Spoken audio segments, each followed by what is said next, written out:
दोस्तों, आज की ये कहानी है साल 1997 की। ये है कुवैत की एक ऐसी घटना है जिसके बारे में सुनकर आज भी लोगों के रोंगटे खड़े हो जाते हैं। कुवैत में नोरा नाम की एक बहुत मशहूर सिंगर हुआ करते थे। उसकी आवाज इतनी कमाल की थी कि लोग उसे बैंड, जिसमें लैला, मरियम, फातिमा, शायरा और असलम थे, ये इनकी बैंड में हुआ करते थे। और इतनी कमाल की सिंगर थी कि उस टाइम की लोग इन्हें शादियों में बुलाते थे, बड़ी बड़ी शादियों में गाने के लिए बुलाते थे। लेकिन एक रात जो हुआ उसके नोरा की पूरी जिंदगी को ही बदल कर रख दिया। एक दिन समर की रात में, समर्स थे, गर्मी थी ऑलरेडी, नोरा को एक वेडिंग टेकर लौटी, तभी उसके लैंडलाइन पर एक कॉल आई। फोन पर बात करने वाला शख्स बहुत पुरानी और क्लासिक अरेबिक, मतलब जिसके हम हिंदी बोलते हैं, वो हम पूरी प्योर हिंदी नहीं बोलते, एकदम क्लासिक हिंदी नहीं बोलते, शुद्ध हिंदी आप समझो। पर और आज भी लोग प्योर एकदम क्लासिक अरेबिक नहीं बोलते हैं, पर वो क्लासिक अरेबिक में बात कर रहा था। उसने अपनी छोटी बेटी की शादी में नोरा को उसके पूरे बैंड को गाने का इनवाइट दिया। हैरान करने वाली बात ये थी कि वो शख्स नोरा को उसकी नॉर्मल फीस से 10 गुना ज्यादा पैसे एडवांस में दे रहा था। नोरा ने पैसे और डेजर्ट सही पकार है और कह दिया कि हाँ भाई, दैट्स ओके, मैं आ जाऊंगी, क्योंकि पैसे इतने ज्यादा थे। तय तारीख पर नोरा और उसका क्रो शहर के बाहर एक वाटर टावर पर पहुंचे। वहां 2 गाड़ियां उनका इंतजार कर रही थी। उन गाड़ियों में बैठकर वो सब रेगिस्तान के बीचों बीच निकल पड़े। लगभग 1 घंटा चलने के बाद एक ट्रेडिशनल ऑटोयर वाला आदमी उनकी गाड़ी के आगे आधा घंटा और चला। तब जाकर उनके सामने एक बहुत बड़ा और आलीशान मैंशन आया जो रोशनी से जगमगा रहा था। अजीब बात ये हुई कि जैसे ही वे उतरे, उनके साथ आए ड्राइवर्स और गाड़ियां पलक झपकते ही गायब हो गई। उन्होंने सोचा नॉर्मल है कि चली गई होंगी, हमने पीछे मुड़कर नहीं देखा। तभी एक पुरानी पारंपरिक ड्रेस पहनी औरत बाहर आई और उन्हें अंदर ले गई। मेंशन के अंदर पहुंचते ही सबको एक बहुत तेज और अजीब सी परफ्यूम, इत्र बोलते हैं अरेबिक मुस्लिम्स कोड में इसको इत्र बोलते हैं, की महक आई, जिससे सबके सिर में दर्द होने लगा। वो इतनी तेज थी कि उनका सर एकदम चकरा रहा था, जबकि उन्होंने भी लगा रखी थी, पर उनको बहुत तेज खुशबू आ रही है। रात के 10:30 बजे मेहमान आने शुरू हुए।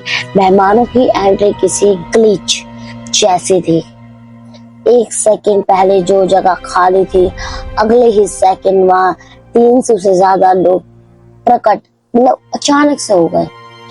बैंड ने अपना गाना शुरू किया, लेकिन क्राउड का नाचना बिल्कुल नॉर्मल नहीं था, जबकि सब एकदम रोबोट की तरह सिंक्रोनाइज होकर एक ही बीट पर अजीब तरीके से नाच रहे थे। कुछ देर बाद एक औरत स्टेज के पास आई और नोरा को टिप देने लगी। टिप देने के लिए हाथ बढ़ाया। जैसे ही नोरा ने उसके हाथ को छुआ, वो चौंक गई कि उस औरत का हाथ इतना गर्म था जैसे कोई जला हुआ कोयला हो। आधी रात हो चुकी थी, लोग और ज्यादा स्पीड से नाचने जा रहे थे। नोरा का गला सूख चुका था। ड्रमर मरियम का जबड़ा कस चुका था और तभी हवा में धुआं फैलने लगा। जब धुआं हटा तो नोरा ने जो देखा उसकी आंखें फटी रह गईं। उन मेहमानों की टांगे इंसानों जैसी नहीं थी, बल्कि बकरी या भेड़ के खुबन होप्स जैसे थे। उनके हाथ लंबे, नाखून खतरनाक पंजे जैसे हो चुके थे। चेहरे इंसानी थे लेकिन जिस्म दानवों जैसा। वक्त का होश ही नहीं रहा। सब बस अपनी जान बचाने के लिए परफॉर्मेंस रोक बिना खुद को संभाल हुए थे। और फिर घड़ी में जैसे ही रात के 3 बजे मेंशन की सारी लाइट एक झटके में बुझ गई। चारों तरफ खौफनाक और चीर देने वाला सन्नाटा छा गया। तभी लैला की चीख गूंजी, या अल्लाह, या अल्लाह, चलो जल्दी भागो। सब अपना सारा कीमती सामान और इंस्ट्रूमेंट्स वहीं छोड़ के अंधेरे में पागलों की तरह भागने लगे। नोरा ने अपने जूते तक उतार दिए और नंगे पैर उस बड़े महल के कमरों से भागते हुए बाहर रेगिस्तान में आ गई। दूर शहर की रोशनी देखकर उनकी थोड़ी हिम्मत मिली। वो कांपते हुए अपनी गाड़ियों तक पहुंचे। ड्राइवर से बोलकर फौरन शहर वापस लौट गए। अगले दिन जब नोरा पुलिस के साथ उस जगह गई तो वहां कोई मेंशन या था ही नहीं। रेत पर सिर्फ पिछली रात को गाड़ियों के टायर के निशान थे, बाकी सब खाली रेगिस्तान था। बाद में पता चला कि वहां जो हवेली थी वो 1987 में ही खंडर बनकर टूट चुकी थी।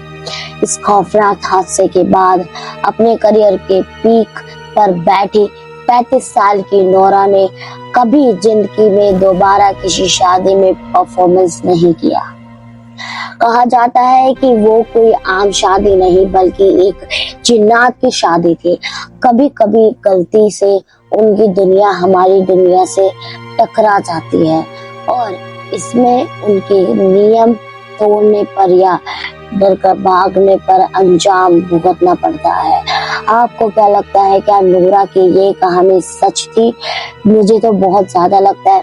और आज तक भी उसने अपनी लाइफ में जब से उसने वो करा है, वो अपनी लाइफ में कभी वापस सिंगिंग में कभी नहीं गई और वो इतनी उदास रहने लगी, बहुत ही ज्यादा, क्योंकि वो उस लाइफ का मूड ही ऐसा था उसका।